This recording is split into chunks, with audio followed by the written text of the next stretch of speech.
among pagatun-an, pag-ayo, uban sa legal officer, Attorney Roy Ragas, usab sa City Administrator sa HR, nga atong adaptahon ang 4 days work kada semana aron makadaginot kita sa atong elektrisidad. Sama ambot nakadawat na ba mo sa akong paghangyo nga matag opisina kinahanglan ma-reducean nato ang atong paggamit sa kuryente o sa aircon, nga kung bugnaw na tingali sa inyong opisina, tingali pwede po nga i-off ninyo aron atong pangandaman ang hitabo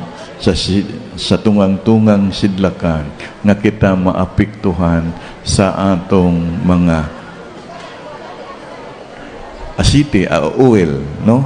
So atong pangandaman kay lisod pud kayo nga ang ato ang naandan dili man kalas-kalas apan paningkamutan gyud nato nga makatigom kita usab sa mga kagamitan kay dili malikayan sumala nga pagkakaron dali og mitaas na ang mga presyo sa kurodo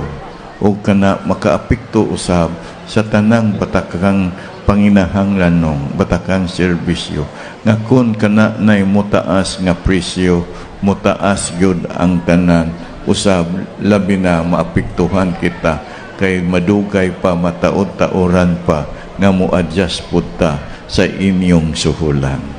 So inana ang epekto kung ang tungang-tungang sidlakan adunay kagubot. Kitang tanan maapektuhan apan ang atong gikinahanglan nga motabang sa atong panginabuhian o sa atong kinahanglan dugay pa kaayo ta makapahimulos kay doon na po'y pagasundon kay daghan pong maapektuhan labi na ang mga negosyante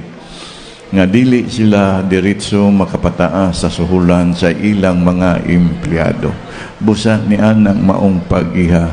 usa ka na sa atong tabang nga sa paggamit o pagdaginot sa atong sugang dagitabnon maminos-minosan usa. O kinahinayan po nato practice sa pagbaklay-baklay aron dili na ta magsalig sa mga salakyanan. Pero kung naanad na mo aircon, dili mo gustong maabugan, wala kita'y mahimo niya na artik ay city councilor magstahas, diba?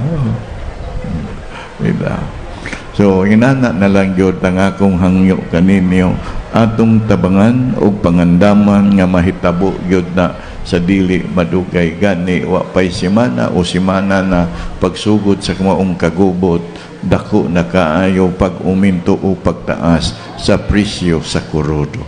Busa kana magpahinumdum ko ninyo dala hangyo nga mauusab ang usa ka bililhon og dako kaayo nga tabang para sa atong gobyerno.